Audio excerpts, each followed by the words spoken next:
I'm Ridley Scott, and these are the prophets of science fiction. Stories. Susan Calvin's employer produces an obedient domestic robot called... The young girl and Robbie form this amazing friendship.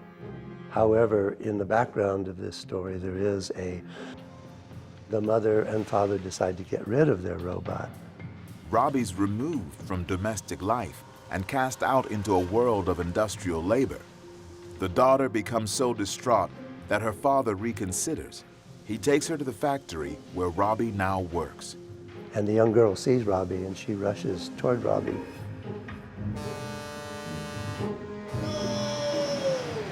Robbie saves her life. And so Robbie is now accepted back into the family. Asimov puts his laws to the test in the 1942 short story, Runaround.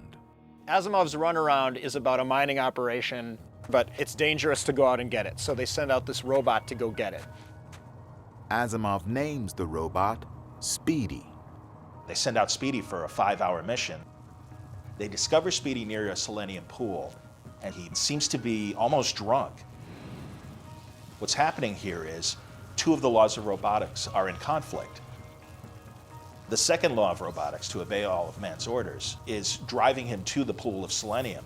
But apparently the selenium is affecting him mechanically, and that conflicts with the third law of robotics, which is self-preservation. They recognize that the law about protecting Speedy's owner puts himself at risk, forcing the robot to break from its vicious circle and come to his rescue. his early stories, so many of them hinged on the fact that in his murder mystery, The Naked Sun, Asimov imagines brainwashing robots in the same way.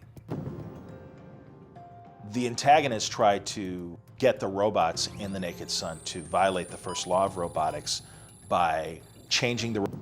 He was able to change their programming so that they no longer saw human beings, but rather saw inorganic material. It allowed a robot that he was doing it. Isaac Asimov. In his short story, Reason, Asimov places a robot in charge of a space station. QT-1 works side by side with humans. He's on this spaceship in order to control rays from the sun that they're directing to Earth for energy. Asimov's favorite short story explores the burden that can come with knowing everything. Asimov's Last Question postulates a future. And the computer says, I don't... Insufficient data for meaningful answer. For eons, generations confront multivac with the last question, yet it perpetually lacks the knowledge to answer. The computer keeps growing, keeps absorbing data. Human beings disappear because there's no more need for them. The computer has amassed all the information in the world, in the universe, supposedly. In The Last Question, Asimov assures us robots will not take over the world or bring about the end of our species, but achieve perfect harmony with mankind, a theoretical collective consciousness known as singularity. Singularity is the idea that the evolution of man and machine. At various points in The Naked Sun, a robot is expected to do something he isn't allowed to do by the 3 laws of robotics. Isaac, clever lad that he was, always found a way around it.